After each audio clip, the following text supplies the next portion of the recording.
Good morning dear student. Class 12 है NCERT maths में 3D geometry में आज हम लोग मिसलेनियस एक्सरसाइज डिस्कस करने वाले हैं। सो मिसलेनियस एक्सरसाइज में क्वेश्चन नंबर 1 आप ट्राई करें और 2 से मैं डिस्कस करूंगा। आइए हम लोग देखते हैं question number 2। If L1 M1 and N1 and L2 M2 and N are the direction cosines of two mutual perpendicular lines। देखिए म्यूचुअल परपेंडिकुलर लाइंस का मीन्स होता है जो लाइन एक दूसरे पर परपेंडिकुलर हो वो म्यूचुअल परपेंडिकुलर होते हैं। और L1 M1 M1 L1 M1 और N1 जो है डायरेक्शन कोसाइन है पहली लाइन के फर्स्ट लाइन के, और L2 M2 और N2 सेकेंड लाइन के डायरेक्शन कोसाइंस आपको दिए गए हैं। आगे बोला है show that the direction cosine of the line perpendicular to both having these are m1 and m1 n2 minus m2 n1 comma l1 n2 ये आपको दिए गए हैं। क्वेश्चन का मीन्स क्या है, टू लाइंस है वो परपेंडिकुलर हैं म्यूचुअली, उसके डायरेक्शन कोसाइन आपको दिए गए हैं। आपको बताना है एक ऐसी लाइन जो थर्ड लाइन है और इन दोनों गिवन लाइंस पर क्या है वो परपेंडिकुलर है, और उस थर्ड लाइन के डायरेक्शन कोसाइंस ये होते हैं, ये हमें प्रूफ करके दिखाना है। तो बेटा इसके लिए आपको क्या करना होगा, इसके लिए आपको एक बेसिक कॉन्सेप्ट का यूज करना है जो आपने इससे पहले पढ़ा है। देखिए क्या आपके पास, अगर आपके पास एक वेक्टर ए वेक्टर है और इस पर एक परपेंडिकुलर या इस तरह से एक वेक्टर बी है, ये एक वेक्टर ए और एक वेक्टर बी है, तो ये जो वेक्टर है ये ए क्रॉस बी वेक्टर होगा और वो इन दोनों वेक्टर ए और बी पर क्या होता है म्यूचुअली परपेंडिकुलर होता है। तो यहाँ पर A cross B is mutually perpendicular to both A vector and B vector. ये कॉन्सेप्ट आपको पहले एक बार मैंने बताया भी था। तो आप बेटा इसी कॉन्सेप्ट का यूज यहाँ भी करना है। देखिए आप क्या करेंगे इस क्वेश्चन में, सबसे पहले आप लिखेंगे we know that A cross B is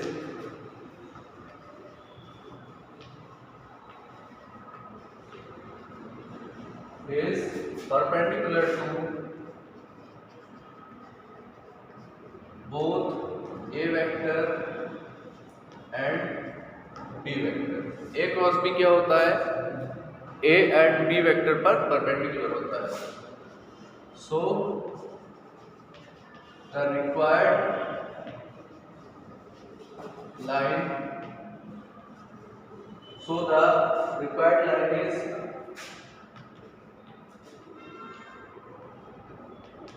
cross product.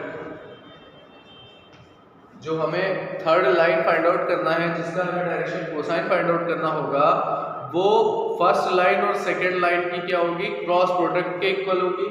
So the required line is cross product of lines having direction cosines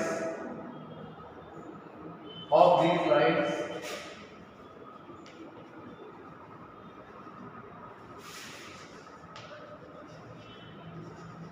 are L1 M1 N1 and L2 M2 N2। बेटा इस लाइन से क्या समझ आ रहा है, ध्यान से देखिएगा। द रिक्वायर्ड लाइन जो हमें थर्ड लाइन फाइंड आउट करनी है जिसके डायरेक्शन कोसाइन ये हमें शो करने हैं, वो लाइन जो पहली लाइन है जिसके direction cosine L1 M1 N1 L1 M1 और N1 है, और जो दूसरी लाइन है L2 N2 M2, इन दोनों लाइंस के क्रॉस प्रोडक्ट के इक्वल होगी वो लाइन जो थर्ड लाइन होगी। तो हमें क्या करना है, यहाँ से हमें यहाँ से रिक्वायर्ड लाइन फाइंड आउट करनी होगी, और रिक्वायर्ड लाइन फाइंड आउट करने का रूल क्या है, देखिएगा। सबसे पहले आई कैप जे कैप और के कैप, उसके बाद जो फर्स्ट लाइन है यानी कि जो पहली लाइन है उसका डायरेक्शन कोसाइन यानी कि हमें L1 M1 N1 लिखना है, और जो सेकेंड लाइन है उसके डायरेक्शन कोसाइन L2 M2 और N2 लिखना है। तो यहाँ पर L1 M1 N1 और यहाँ से L2 M2 और N2, ये हमारी रिक्वायर्ड लाइन होगी। डियर स्टूडेंट, अब हम इस लाइन को क्या कर लेंगे, एक्सपेंड कर लेंगे, और इसको एक्सपेंड करने पर आई के साथ जो नंबर्स आएंगे वो डायरेक्शन कोसाइन को शो करेंगे। तो बेटा इतना नोट करके इसको एक्सपेंड करते हैं। आइए हम लोग देखते हैं कैसे एक्सपेंड होगा। सबसे पहले बेटा आई लिखेंगे, आई के सामने के रो और कॉलम डिलीट कर देंगे, m और n का मल्टीप्लाई, ये होगा m1 n2 minus m2 n1, ये बेटा i के साथ होगा। फिर माइनस का j, ये डिटरमिनेंट की प्रॉपर्टी है एक्सपेंड करना। अब जब j लेंगे तो j के कॉलम और j के सामने के रो को डिलीट कर लेंगे। L1 का मल्टीप्लाई N2 से, L1 N2 और L2 का मल्टीप्लाई N1 से करना है, तो L2 N1, और इसके बाद बेटा प्लस का k यूज होगा, और इसके बाद देखिए k के सामने की रो और कॉलम डिलीट करिए, k के सामने की रो और कॉलम डिलीट कर ले। L1 M2 का multiply,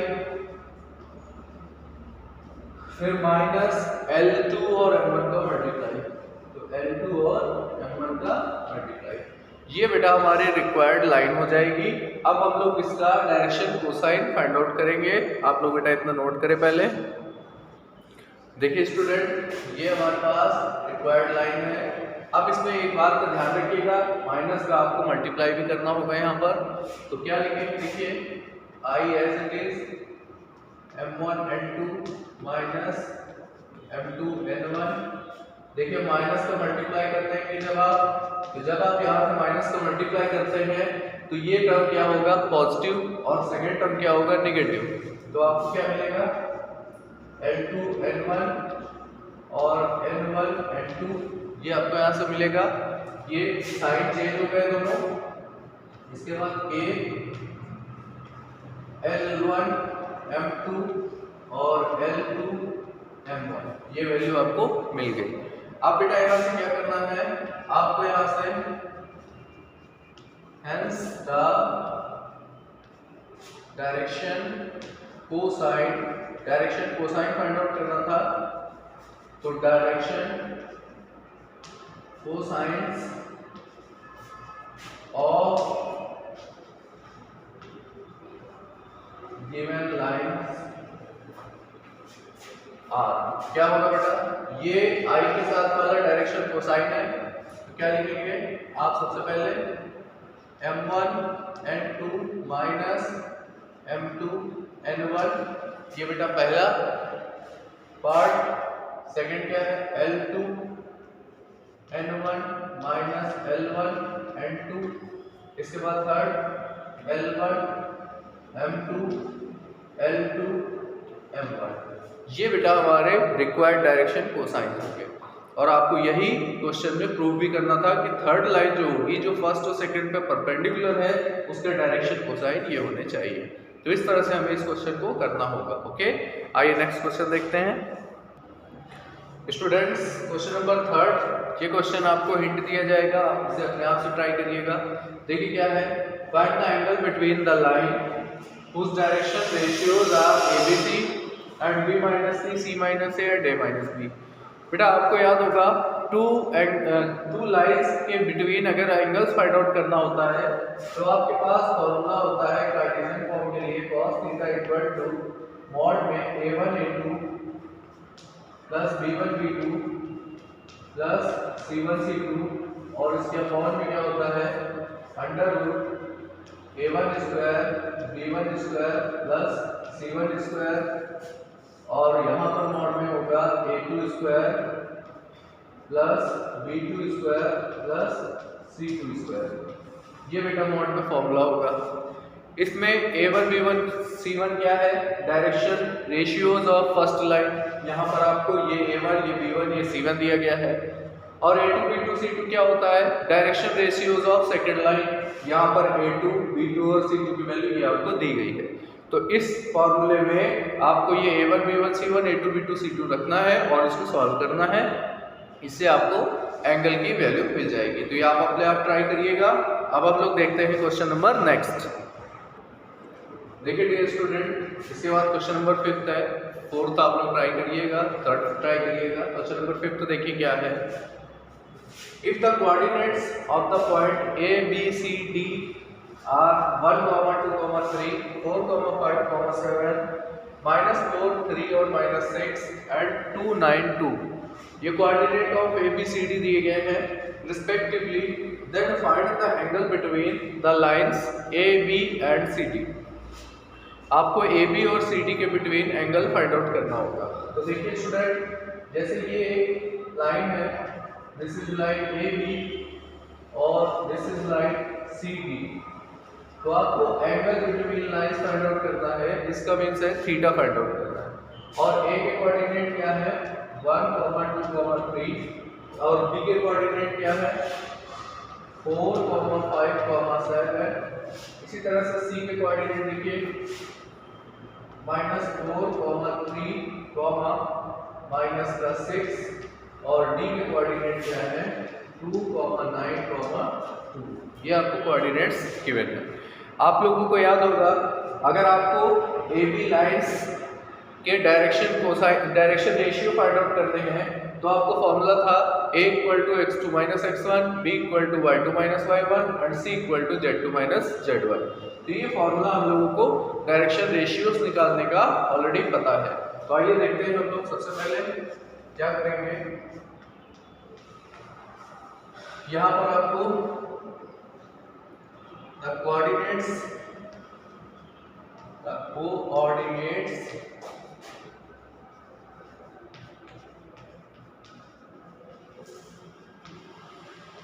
of the given points A 1, 2, 3, B के कोऑर्डिनेट क्या है बेटा 4, 5, 7, C के कोऑर्डिनेट -4, 3, -6 एंड D के कोऑर्डिनेट क्या है, D के कोऑर्डिनेट है 2, 9 एंड 2। ये आपको बेटा कोऑर्डिनेट्स गिवन है। अब आपको क्या करना है इसमें, अब आपको डायरेक्शन रेशियोज फाइंड आउट करने होंगे। तो आपको क्या करना है, direction ratios of line A B. सबसे पहले आपको डायरेक्शन रेशियो आपको ए बी के फाइंड आउट करने हैं। क्या होगा formula, a1 = x2 - x1। a1 की वैल्यू बेटा x2 - x1 क्या है, ये x1 y1 z1 है पॉइंट ए, और ये x2 y2 और z2 पॉइंट B है। तो x2 - x1 करना है आपको, यानी कि 4 - 1 यानी कि आपको 3 मिलेगा। इसी तरह से B2 की वैल्यू क्या होती है, B1 की वैल्यू y2 - y1। बेटा यहाँ पर y2 y1 क्या है 5 और 2, तो आप करें 5 - 2, दिस इज 3। इसी तरह से C1 की वैल्यू क्या निकालेंगे आप, Z2 - Z1। Z2 की वैल्यू देखिए बेटा 7 - 3, ये आपको क्या मिलेगा 4। ये आपने जो फाइंड आउट किया है ये direction ratios of line AB है। इसी तरह से अब आप direction ratios of CD find out करेंगे। तो बेटा आप लोग देखिएगा,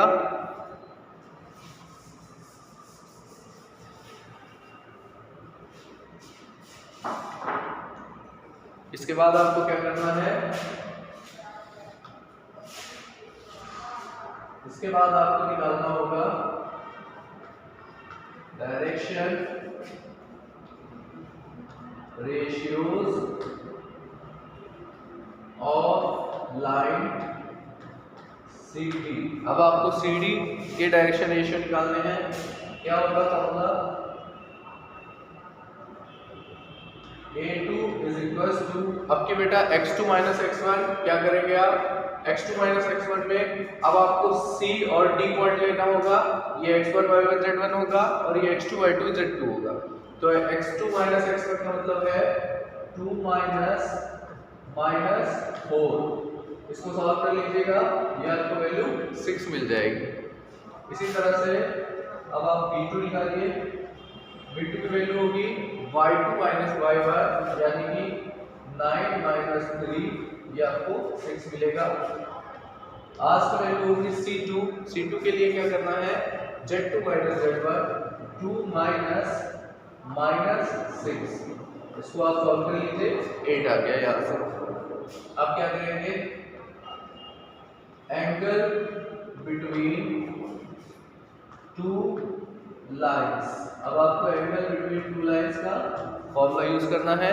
फॉर्मूला आपको ऑलरेडी पता है, cos theta = modulus of a1 a2 b1 b2 c1 c2 and divided by under root a1 square plus b1 square plus c1 square and second under root a2 square plus b2 square plus c2 square। Okay, तो ये angle between two lines का formula है। अब आप इसमें a1 b1 c1 की values, a2 b2 और c2 की वैल्यूज इसमें यूज कर लीजिएगा और आपको angle between two lines find out हो जाएगा। ओके डियर स्टूडेंट, सो आज बेटा आपको होमवर्क में क्वेश्चन नंबर 1 to 6 ट्राई करना होगा मिसलेनियस एक्सरसाइज का, और कंप्लीट करके ग्रुप में अपना होमवर्क सेट करना होगा। Thank you dear students.